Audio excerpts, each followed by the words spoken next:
Una sociedad que pierde espacio público para dársela al auto está en retroceso. Domingo. En cualquier parte del mundo. Fíjese que lo que el gobierno ha planteado es que no vamos a afectar en el nivel que íbamos a afectar. Vamos a afectar lo menos. ¿Sabe lo que el gobierno debiera anunciar? Infraestructura verde. Un gobierno que hoy esté hablando de innovar en el mundo de hoy. No un gobierno que se le pueda ocurrir y pueda querer aminorar el impacto que pueda tener una infraestructura de la calidad del jardín botánico. Eso es lo que coloca a la República Dominicana en un nivel de cualquier país de categoría mundial, el tener un jardín botánico de esa calidad. Aquí ya hay más de un 50% del electorado dominicano que no le pertenece a ningún partido, que toma decisiones por coyuntura. Lo que hay que crear es la propuesta que conecte con la gente, y la propuesta que conecte con la gente no lo van a poder impedir los dirigentes. ¿Cuál es la diferencia que hay entre el PLD y la Fuerza del Pueblo ideológica? ¿Cuáles son los planteamientos que son diferentes? Es una diferencia entre el liderazgo que se generó en un momento dado. La República Dominicana le conviene tener una alternativa diferente al PRM. Seguimos en su programa Despertar Político, señores. Recibimos con un fuerte aplauso al querido hermano de esta plataforma, Domingo Contreras, gran municipalista, un hombre verde, podríamos decir, porque es un hombre que ama la naturaleza. Y una de las cosas que más me promovió en estar con Domingo en esas campañas fue su compromiso con la naturaleza. Domingo, buenos días, bienvenido a Despertar Político. Bueno, gracias Linares, a este maravilloso equipo. He tenido la oportunidad desde la cabina de poder escuchar sus comentarios. Usted está viendo cómo me acaban aquí a mí, ¿verdad? No, y me tienen a mí acabado. Nadie te puede tullir aquí. Ay, hombre. Ay, el menudo que él tiene. La víctima. Y que todo contra uno. La víctima. Domingo, esta controversial, y así pudiéramos llamarle, una ley controversial de residuos sólidos. ¿Qué opinión le merece usted que conoce al dedillo todo esto que manejó en un momento determinado? Estas organizaciones, empresas y todo esto, muchas veces tuvo que lidiar. ¿Cuál es su opinión respecto a la ley de residuos sólidos? Mira, como se ve, hay un reclamo de sectores empresariales y otros sectores también ambientales. Yo creo que siempre se habla que no existe la ley ideal, sino la ley posible, pero yo creo que la ley todavía se puede mejorar. Yo había preferido una versión de la ley mejor que la que hemos sacado, aunque estoy de acuerdo con el tema de incrementar la posibilidad de los recursos porque el país lo requiere. Ahora, ¿qué pasa? Hay unos reclamos de los sectores empresariales, bueno, por el sector cementero, que se le pide que dentro de la mezcla calórica que utiliza para el proceso industrial incluya un componente de residuo.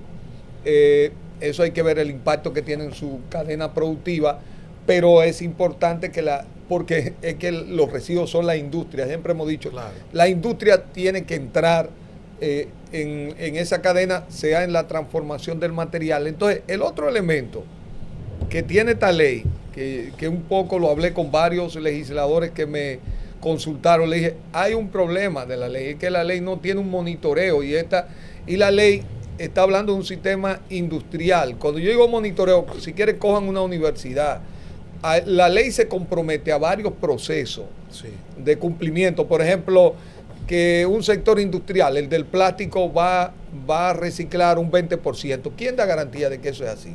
¿Quién monitorea eso para dar un informe de que se ha cumplido con eso? Porque aunque la ley tiene un órgano, tiene un rector, que es el Ministerio de Medio Ambiente, y existen, digamos, los instrumentos que están ahí financieros.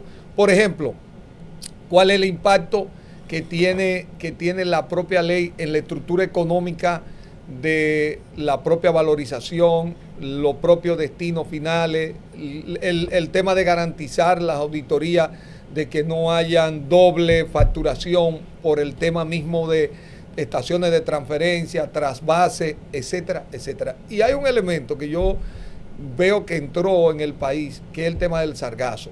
Sí. que yo no lo dejaría. Ya el sargazo no se le puede dejar al sector hotelero. Ya el sargazo se volvió un fenómeno de residuo colectivo. Por ejemplo, todas las pequeñas playas donde los dominicanos son usuarios, en Asua, en Montecristi, en cualquier lugar del país, ya está llena de sargazo. ¿Quién la limpia? Una brigada del Ministerio de Turismo que no tiene infraestructura posterior para el depósito de eso. Los ayuntamientos no tienen capacidad como tal, ni han asumido el sargazo como una responsabilidad. ¿Y hacia dónde va, por ejemplo, el sargazo que están recogiendo en todas las playas del país? No lo tiran donde pueden tirarlo. Donde pueden tirar, sin ningún tipo de tratamiento. No, sin tratamiento. Evidentemente que el sargazo es un desafío regional, sí, pero, claro. pero dentro de la región del Caribe, nosotros somos la potencia turística que tenemos más utilización de nuestro sistema costero marino. Somos los que tenemos que generar la solución a esto.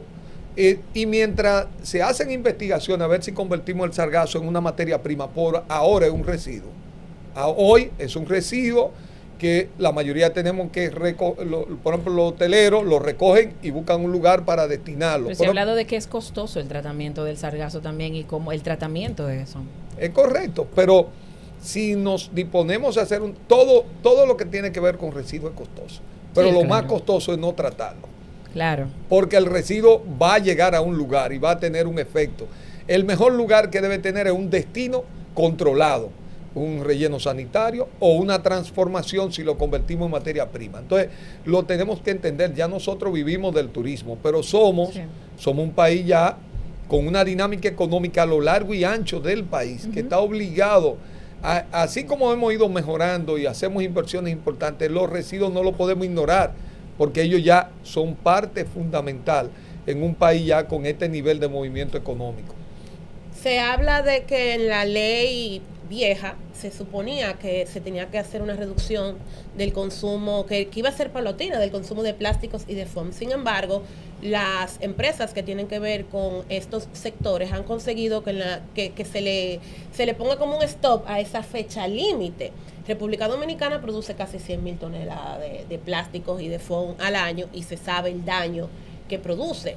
¿Cómo podemos lograr que esos sectores entren en el redil, cumplan con la ley sin que afecte tanto su sector, pero que respetemos la posibilidad de que República Dominicana en algún momento esté libre de plásticos? Mira, ahí vuelvo al tema de monitorear eso. Aquí y de hecho, proponiéndolo concretamente, dije, la ley tiene que generar un observatorio que genere un informe anual. Si quiere, coloquémoslo en INTE, que es la universidad que en mi experiencia más ha trabajado el tema de valorización, de caracterización de residuos, porque lo ponemos en una ley, damos un plazo, pero no hay ningún informe. ¿Quién monitorea eso? Pero aunque se monitoree, realmente ellos no lo están haciendo. Bueno, pero no lo están haciendo, pero ellos se comprometen porque ellos mismos piden un acuerdo dentro de la ley y después que la ley lo aprueba, se desentienden de esa responsabilidad que ha contraído. Tiene que haber una sanción por no cumplimiento de la tasa que ellos se comprometen. Por ejemplo, ellos se comprometen que cada año van a ir reduciendo un 20%. ¿Qué informe existe de que eso es así? ¿Quién lo monitorea para demostrar que está ocurriendo? Porque volvemos y damos un plazo. Si no se monitoreó antes para saber que hubo ningún esfuerzo, porque recuerdo que fuimos con los industriales a México a ver el ejemplo cómo hicieron los industriales mexicanos. Los mexicanos, en el caso del PE, se asociaron y construyeron una industria en la que le dieron un valor al pez, porque como es la botellita que usamos para beber agua y refresco, etcétera, como vale tan poco por el peso que tiene, nadie, no le era atractivo y no le habían puesto un precio, que es lo que yo he dicho. Coloquémosle un precio social y ambiental, aparte del precio intrínseco que tiene como materia prima, para obligar a crear una cadena productiva, sin cadena de valor. Por ejemplo, ¿por qué no encontramos la botella de cerveza Presidente tirada? Porque la cervecería lo tiene como un activo fijo. Claro. Y aún así hay 1 millón de botellas de Presidente perdidas que nadie sabe dónde están. ¿Cómo así que? El Presidente tiró en su momento una publicidad porque sus botellas hay una parte que están perdidas en el mercado y no aparecen en parte, y eso tiene un costo porque son de vidrio. Se la utiliza mucho para envasar agrio, para muchísimas cosas. Eso tiene explicación. Hay un porcentaje ligero que ellos tienen que decir, mira, la tenemos perdida, pero eso está calculado, pero la reutilización, que es lo más importante de la que usted habla, es muy Y entonces ponerle- la ley es letra ponerle- muerta, básicamente. No, Lo no. fue antes, lo es No, ahora y podría seguir siéndolo. vamos a entender esto. La ley ha tenido un efecto positivo en la República Dominicana. Si tú te pones a ver, aquí ya hay 6 o 7 destinos finales y hay inversiones importantes en transformación de residuos que no era posible antes, porque aquí no había un centavo para pagar el manejo en destinos finales. ¿Qué era lo que había en destinos finales? Esperar que se incendiara, declarar una emergencia, buscar un equipo e invertir para atender un fuego que había en Verón, un fuego que había en Puerto Plata, estamos hablando en los polos turísticos, un fuego en Samaná, un fuego en Duquesa. Eso lo hemos podido ir conteniendo e ir creando una estructura. ¿Por qué un aspecto que yo he visto económico de la ley? Evidentemente la otra ley no daban, los recursos que se recaudaban no daban para atender las 14 o 15 mil toneladas de residuos que se generan en el país, para generar unas infraestructuras regionales. Obviamente que una cosa que yo he visto del reclamo es que la ley sea más transparente, que no se convierta en una ley para el monopolio de 2 o 3 empresas. He visto un reclamo en esa dirección. Pero además, la ley hay que entenderlo, aparte de esos aspectos logísticos y de contrataciones que genera, la ley tiene una serie de responsabilidades que la distribuye entre el sector industrial, el sector ambiental, y tiene sanciones. Yo, una cosa que he extrañado a lo largo de la ley, yo no he visto ningún sometimiento ni de empresa ni de ciudadano. Cuando aquí lo que se decía, aquí no se somete a nadie cuando tira una basura en la guagua, sí, o lo encontramos, porque eso es una ley vieja que es 575, pero esta ley establece de 1 hasta 100 salarios mínimos. Sí, de 1 hasta 100 salarios mínimos. ¿Dónde están los aspectos punitivos de la ley? Y otro aspecto de la ley que nació con Dominicana Limpio es la parte educativa. ¿Dónde está el destino de unos recursos para construir una cultura? No, óigame, yo vi, y lo debo decir aquí, el mayor esfuerzo de la ley fue donde estaba el dinero, para construir la infraestructura que hicieron los empresarios. Los otros aspectos de la ley, el manejo integral de residuos, los residuos en una sociedad, por eso que la gente habla mucho de Japón, que en Japón no hay personas que barran las escuelas, que los niños lo hacen, se hace desde que usted es niño. Usted ven unos japoneses que van a un play de béisbol, a Grandes Ligas. Todo el mundo se puede ir. Los japoneses se quedan de último a limpiar y recoger la basura porque ya lo integraron como un valor cultural. Nosotros somos una isla que vive, que está rodeada de agua por todos los lados, que tiene un grupo de cañadas en todos los lugares. Pero todos esos lugares son vertederos en todo el país, porque aquí tenemos... Oye, si hay un tema que nos empobrece, a pesar de los niveles económicos que hemos alcanzado, es tener, y los extranjeros que vienen, que ven tan hermoso el país, es ver la cultura nuestra, de convivir con la basura. Y eso hay que atacarlo con la educación y con la sanción, que no le he visto ese aspecto matizarlo. El saneamiento de las cañadas en este país, Domingo, usted ha tenido la oportunidad de estudiar el tema. ¿Qué se necesita realmente para sanear nuestras cañadas? ¿Por qué? Porque tenemos a los ayuntamientos en la parte de arriba, podemos decir, en la parte de arriba recogiendo la basura, pero sin embargo, en la parte trasera que queda la cañada, están los dominicanos vertiendo lo que es la materia fecal, las aguas negras, las aguas sucias y todo esto. ¿Cómo logramos nosotros cambiar fundas de basura? Todo esto? Es que este es un tema esencial del desarrollo de un país, la calidad, el saneamiento. Y entonces hay un tema fundamental. No hacen falta infraestructura, ciertamente, de saneamiento de agua sanitaria, de aguas usadas. Y eso es un tema que hemos invertido, porque ese es otro tema. Hagan un inventario de grandes inversiones que se han hecho aquí. Vayan ahora, óigame, una inversión de casi 200 millones de euros.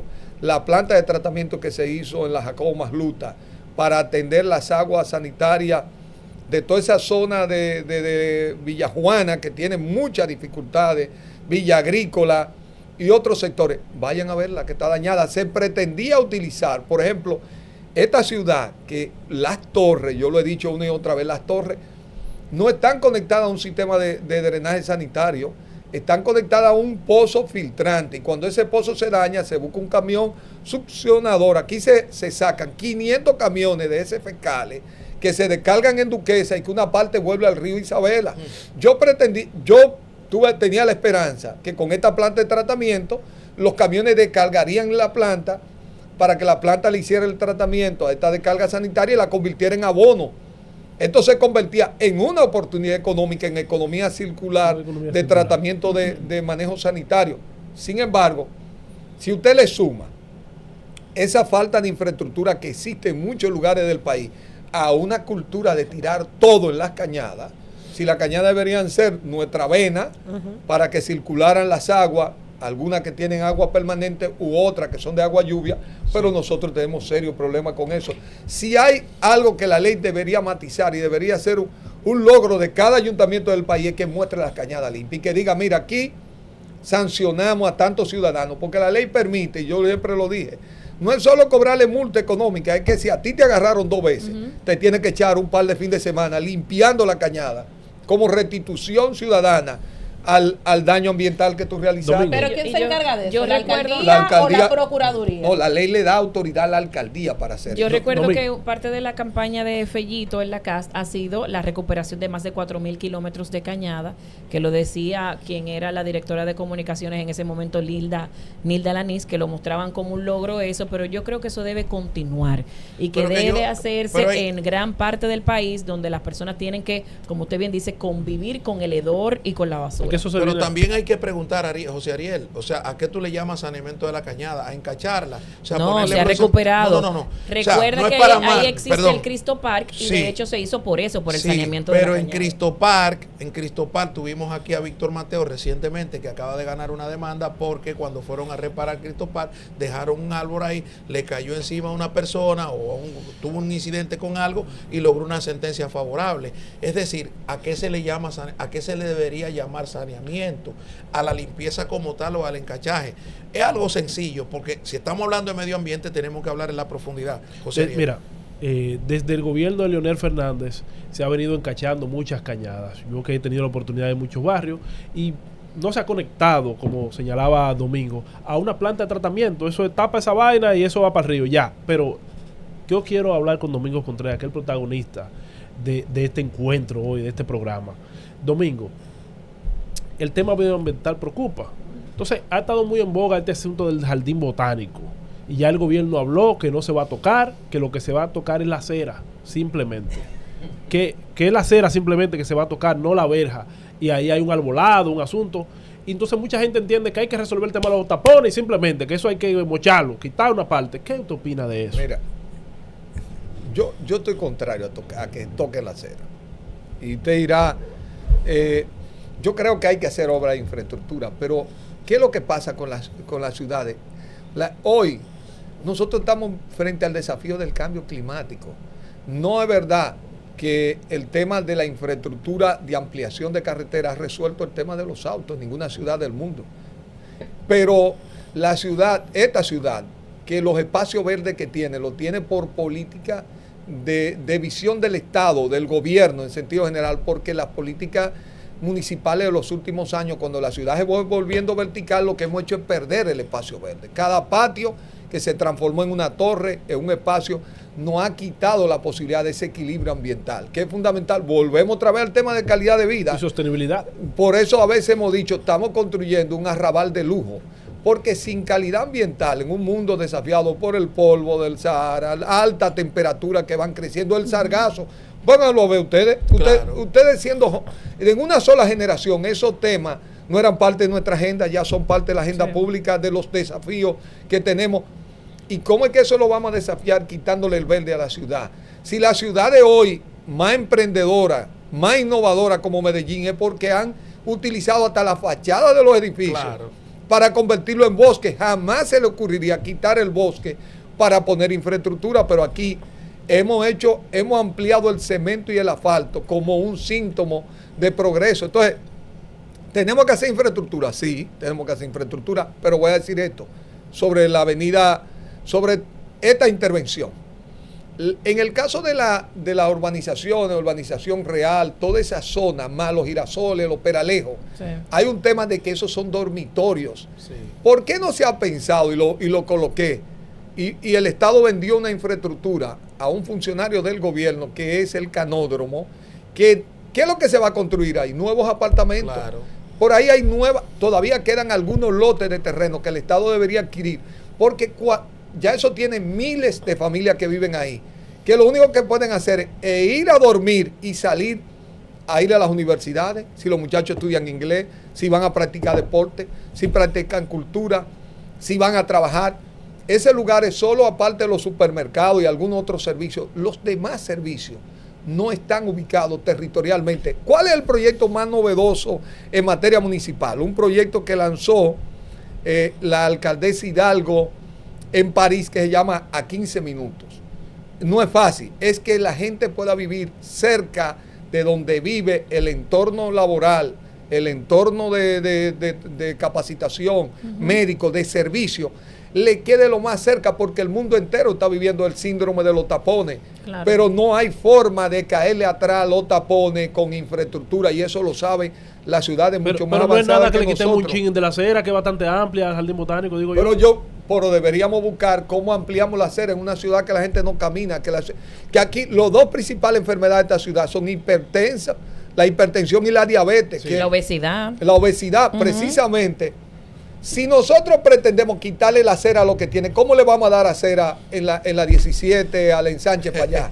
¿Cómo le vamos a dar acera en San Carlos? En la Puya. Porque si creemos que la visión de los fondos públicos están destinados a tomarse el espacio público para crear un espacio para el auto, es que hay una concepción, es que deberíamos buscarle solución a cualquier tema de transporte y de ampliación, no sobre la base de afectar estos bienes públicos, que son hoy fundamentales. Estos son hoy los indicadores de calidad de cualquier sociedad. Hoy una sociedad que pierde espacio público para dársela al auto está en retroceso. Domingo. En cualquier parte del mundo. Domingo, yo quiero hacerle una pregunta.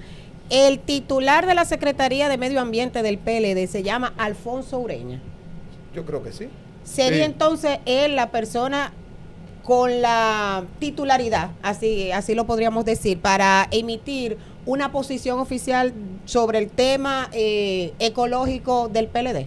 Me imagino que sí. Bueno, le hago la pregunta porque en días pasados él estuvo en un programa en donde yo también participo y él dijo estar de acuerdo con la propuesta de la ampliación de la República de Colombia y esta situación que se da en el Botánico en un 96%. Y me llamó mucho la atención porque yo misma le dije a él, cuando a mí me ponen una nota de un 96 me están dando una buena calificación. Eso es inmaculado. Exactamente. Entonces, me gustaría saber, partiendo desde esa premisa, de que el titular de esa secretaría del PLD dice estar de acuerdo, si es la posición del PLD. Mire, yo no estoy en el PLD. Por lo Ya tanto, migró, yo le estoy hablando. migró. Yo le estoy hablando como biólogo, le estoy hablando como urbanista, estoy hablando la visión del mundo de hoy que tenemos, de una intervención de ingeniería que hay mucha en la ciudad que se han hecho, no solo en este gobierno, también en el gobierno del PLD hay intervenciones que yo no las he compartido urbanamente. ¿En qué porcentaje usted está de acuerdo con esa No, ampliación es que, del mira, es que yo no le pongo un porcentaje a eso, es que pienso hoy que la visión, cualquier proyecto, fíjese que lo que el gobierno ha planteado es que no vamos a afectar en el nivel que íbamos a afectar, vamos a afectar lo menos. No, es que cualquier anuncio, ¿sabe lo que el gobierno debiera anunciar? Infraestructura verde. Un gobierno que hoy esté hablando de innovar en el mundo de hoy, no un gobierno que se le pueda ocurrir y pueda querer aminorar el impacto que pueda tener una infraestructura de la calidad del jardín botánico. Eso es lo que coloca a la República Dominicana en un nivel de cualquier país de categoría mundial, de calidad. El tener un jardín botánico de esa calidad, tener un espacio verde en el centro de la ciudad, que además educativo, todas las características que se han hablado del botánico. El gobierno lo que verá está anunciando otro botánico en Asua, en San Juan, ya hicimos uno en Santiago. Expandir estas características. Cada vez que usted vea que un gobierno haga eso, no importa el partido que sea, es un gobierno que está impulsando el desarrollo del país, porque esos espacios, ¿dónde que van los colegios cuando quieren dar ciencias naturales con contenido real, que no sea simplemente un tema teórico en un aula sin posibilidad de traducirle a los muchachos una experiencia que se quede con ellos a lo largo de su vida en un mundo que estamos hablando de los grandes desafíos alrededor del cambio climático. Entonces, yo lo que me refiero es a esto. Yo sé que los gobiernos hoy, muchos gobiernos se quieren situar en términos de aporte por el tema de infraestructura, mucha infraestructura, y les voy a poner ejemplo concreto. La ciudad de Boston gastó, y lo pueden buscar, derrumbando lo elevado, después que hizo mucho elevado, se dio cuenta años después que eso se fue en contra de la ciudad y se gastaron más de 5,000 millones de dólares tumbando lo que se había construido. Taipei en Taiwán hizo los propios. Japón está recuperando las cañadas. Todo eso que ustedes ven encalchando, lo están desencalchando. ¿Por qué? Esos son los respiraderos naturales que tienen los ecosistemas. Lo fuimos encalchando para poder contener la inconducta de nosotros los seres humanos en el uso de los medios naturales. Somos nosotros que nos situamos encima de esos medios naturales. ¿Qué es lo que le pasa a la ciudad de Santo Domingo? Dañamos nuestros sistemas naturales de drenaje, pero no hemos hecho la infraestructura apropiada. ¿Por qué el gobierno no anuncia una red de los túneles que hacen falta para el drenaje de esta ciudad? Sí. Ciudad que está en emergencia. Cualquier tormenta de cierta categoría puede generar las muertes que ya hemos generado en los 2 noviembre negros. Entonces, yo lo que te digo, ciertamente, porque por ejemplo, vamos a hablar de transporte, ¿por qué el gobierno le quitó la parada del teleférico en la avenida Colombia al proyecto que estaba ahí, que iba a unir a muchos de esos sectores con la línea del metro de los Alcarrizos? Son soluciones de transporte colectivo. Nadie ha hablado, por eso siempre he dicho, cómprenle a Carlos Bonilla de nuevo donde estaba el canódromo, porque ya se lo vendieron. Que no lo construyen apartamentos, que se construyan los centros tecnológicos para que la juventud de esa área no tenga que salir a tomar transporte. Se puedan construir los centros educativos. Usted no sabe si él lo tiene en carpeta para construirlo él. Y no, pero que se le puede contratar. Después que salga del gobierno. Pero lo que me refiero es que no hay visión integral de estos temas. Yo no he preguntado, y quiero hablar del tema político, porque tenemos que aprovechar al señor Domingo que está aquí. No, una joya. Y hablar de unas declaraciones que vi del diputado Gustavo Sánchez de la bancada del PLD diciendo que cómo es posible que desde la Fuerza del Pueblo, voy a hablar de eso mañana, cómo es posible que desde la Fuerza del Pueblo se celebre que estén desangrando el PLD y que por eso él ve muy difícil una alianza con la Fuerza del Pueblo. En verdad, vimos a Leonel Fernández hasta bailando en la juramentación de la gente del PLD que pasaron a la Fuerza del Pueblo. ¿No distancia eso más a esos líderes políticos? Mira, eso pues es un debate entre los líderes. Ahora, yo te digo que la base social que está representada en una visión común de la Fuerza del Pueblo, el PLD, hasta sectores que vienen de los reformistas que son parte de eso, y sectores sociales. El PRD que fue aliado. El PRD que es parte aliado, pero también aquí ya hay más de un 50% del electorado dominicano que no le pertenece a ningún partido, que toma decisiones por coyuntura. Lo que hay que crear es la propuesta que conecte con la gente, y la propuesta que conecte con la gente no lo van a poder impedir los dirigentes. O se suman a eso, porque el tema es verdad que a largo plazo se ha mantenido. Yo veía a José Tomás Pérez que escribía cuál es la diferencia que hay entre el PLD y la Fuerza del Pueblo ideológica. ¿Cuáles son los planteamientos que son diferentes? Es una diferencia entre el liderazgo que se generó en un momento dado. Entonces, la República Dominicana le conviene tener una alternativa diferente al PRM, una alternativa y no sobre los temas esenciales del país, la manera en que hay que gobernar al país. La gente necesita tener esperanza diferenciada. En buena democracia es necesario. Domingo, Omar representa en la juventud un gran proyecto, pero no lo representa así en la cúpula de la Fuerza del Pueblo, aunque con Omar y Leonel no hay ningún problema. Hay cierta resistencia de unos grupos, como es natural, pero ¿por qué Domingo Contreras, cuando se va del PLD, se coloca al lado de Omar y dice, por aquí creo que es mejor? Domingo Contreras, una persona que le dobla, podríamos decir casi le dobla la edad a Omar, es una persona que conoce el sistema de partido viejo. ¿Por qué colocarse alrededor de la juventud? Mira, yo he seguido mirando encuestas a lo largo de este proceso y sigo viendo que Omar es la figura de la oposición que unifica mejor no solo a la propia militancia del PLD que se siente expresada en él, sino hay un factor que solo Omar, por ejemplo, aquí hay ninguno, que ya usted lo ven poderoso en las encuestas, cuando le preguntamos a personas que no han votado, que tienen ese sentimiento de no afiliación a un partido, Omar logra en ese blanco de público un 42%. Quien le sigue, que es David Collado, tiene un 8%.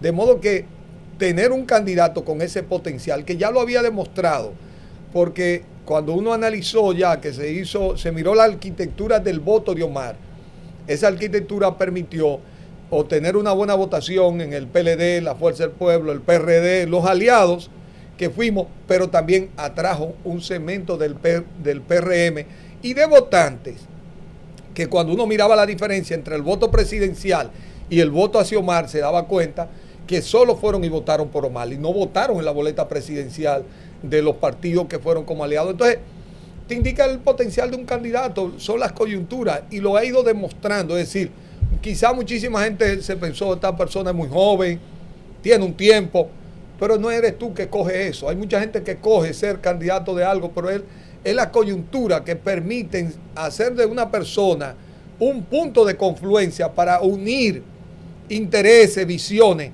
y constituirse en un candidato exitoso. Yo creo que las condiciones... que es por encuesta, no por ideología ni por propuesta, es porque él es que va a ganar. No, obviamente que es parte de un hecho en el que tú has compartido una visión. Eso es lo que hemos hecho a lo largo de la vida, en la que siempre hemos participado con un candidato que tenga una visión del país. Yo creo que, por ejemplo, todavía nadie vio la propuesta de Omar legislativa, que es una propuesta sumamente interesante del frente a los retos que tiene el país. Hay cosas que son mucho de la cotidianidad que estamos hablando, de las leyes, de la ley de compra y contrataciones, de residuos, de estas discusiones que estamos haciendo, pero hay temas, si la República Dominicana no se quiere quedar atrapada en un país de desarrollo medio, y ese ya es mi área, todo el tema del ecosistema científico, todo el tema de cómo el país, que se ha convertido en una potencia en béisbol o en tabaco, que somos hoy los mayores productores, ¿por qué ese ecosistema de la ciencia, de la tecnología, no lo tenemos en la República Dominicana? ¿Cómo lo vamos a aprovechar para impulsarlo? Se requiere de una generación que venga, así como hemos construido estos logros y tenemos enormes desafíos.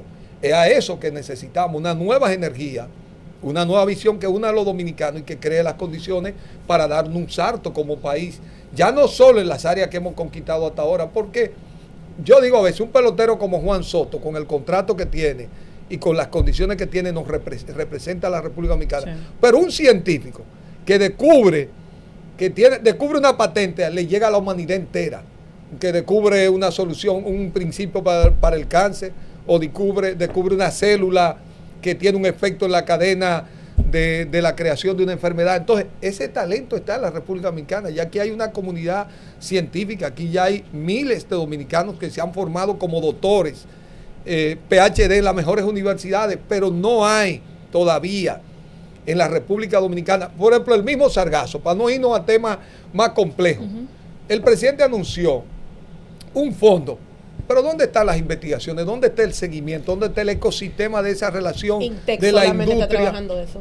Pero sí, porque hubo un acuerdo con universidades, hubo un acuerdo con universidades para que lleven esa investigación. Correcto, pero no es solo que dependa, el gobierno tiene unos fondos que hay que ampliar, lo que yo considero que son muy pocos los fondos destinados a la investigación en el país, pero a eso también tiene que haber la industria, la misma zona franca nuestra que vienen tecnologías de alto nivel, pero que tienen que irse incorporando. Y la misma industria hotelera, que son los mayores afectados.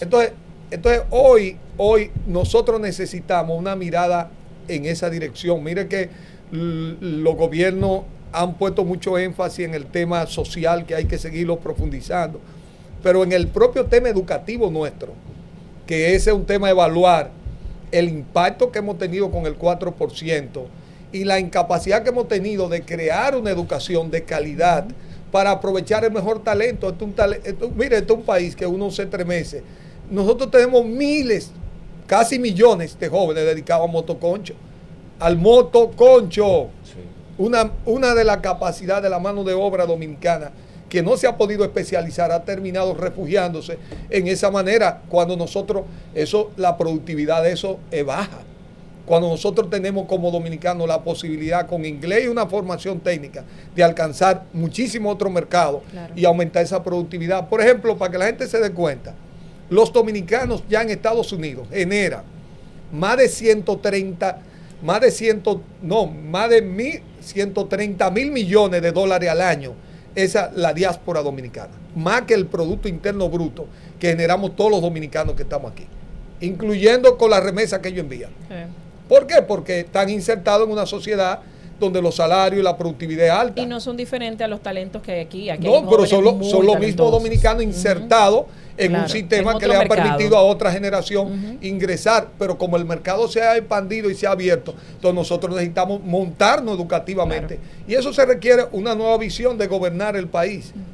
Estimado Domingo, quien te habla te conoce de hace mucho tiempo. Tenemos ya 2 años, Domingo, enfrentando este gobierno. Y muchas veces nosotros nos decimos, Dios, ¿qué es lo que le está pasando a la oposición? Esos gladiadores romanos que salían a luchar.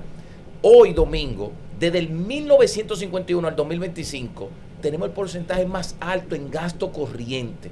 O sea, este gobierno es gasto, pero nada, no entra nada.